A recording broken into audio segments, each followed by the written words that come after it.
Well, the case that we represent, Liberty University versus Geithner, challenges both the individual mandate, which the state of Virginia also challenges, but we also challenge the employer mandate as well. And we have additional constitutional arguments as to why it's not constitutional.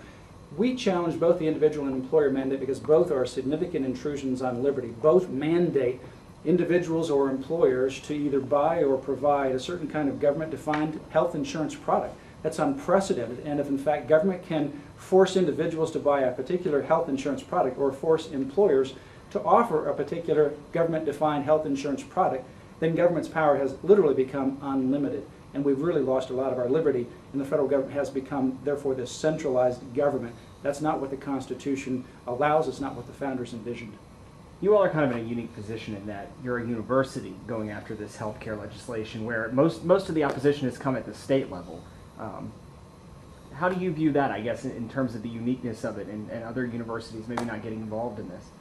Well, Liberty University has a long history of defending the Constitution and a long history of promoting liberty, and that's very much part of Liberty University's name.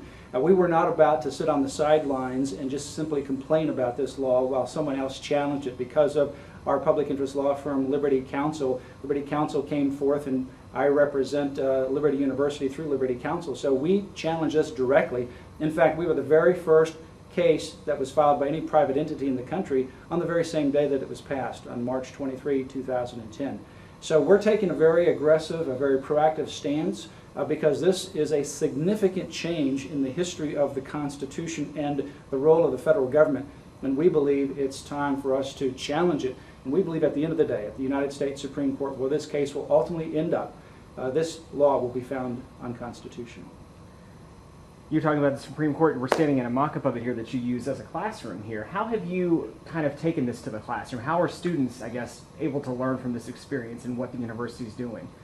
Well, students have been able to learn about this case and many other cases that we're involved with and get real-life experience. In fact, just a few days ago, I conducted my last moot court oral argument practice right here in the Supreme Court room at Liberty University School of Law. That's why we made this courtroom, because we believe that many cases that will argue before the United States Supreme Court, whether at this school or at Liberty Counsel or others, will ultimately be prepared right here in this courtroom. Some already have been, and this is one that starts at Liberty, is actually being prepared at Liberty, and I believe ultimately will find its way to the U.S. Supreme Court.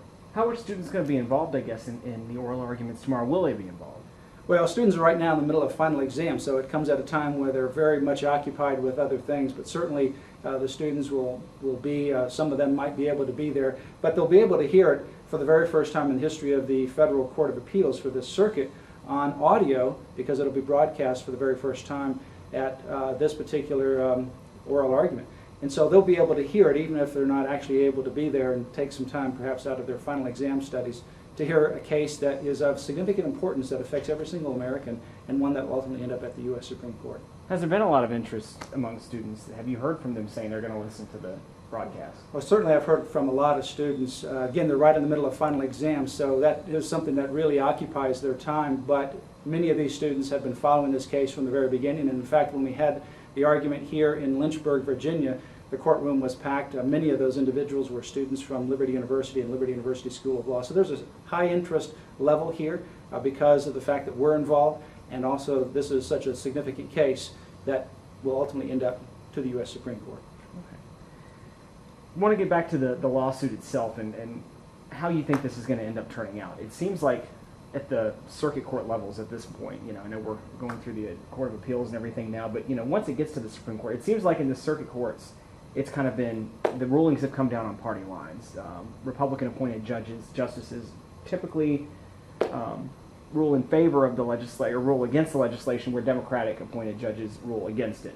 I mean, do you feel like it's going to go that way all the way up to the Supreme Court, and what are your thoughts on that?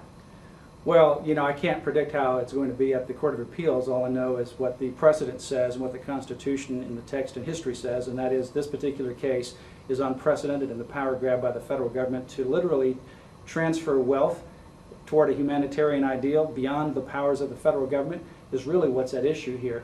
And so I think once that particular issue gets clearly argued and defined at the Court of Appeals or later at the U.S. Supreme Court, we'll win. We're not going to predict as to who's going to vote which way. It just so happens that in the district court levels, those that have been appointed by Republican presidents and those that have been appointed by Democratic presidents have gone the opposite way. You don't normally see that, and in fact, I don't think it should be that way, and perhaps it's just a coincidence as opposed to a consequence. Because I think what you really need to look at is the text of the Constitution, the history of the Constitution, and whether there's any precedent for this. And frankly, whether you're Republican, Democrat, liberal, or conservative, this is an unprecedented power grab by the federal government that's beyond the power of Congress to enact. Some people who've been for this have said, while this is maybe an extensive reach of congressional power and possibly taking away some individual liberty, that maybe that there is a benefit in this, in the sense that it's going to bring costs down. Again, this is what those in favor of the legislation say. What has your argument been against that particular thing that's been brought up about the cost of it? Well, the cost is not going to come down. We know that 7 other states have tried this. In fact, even Massachusetts tried it with the mandate, and the cost of insurance has skyrocketed there.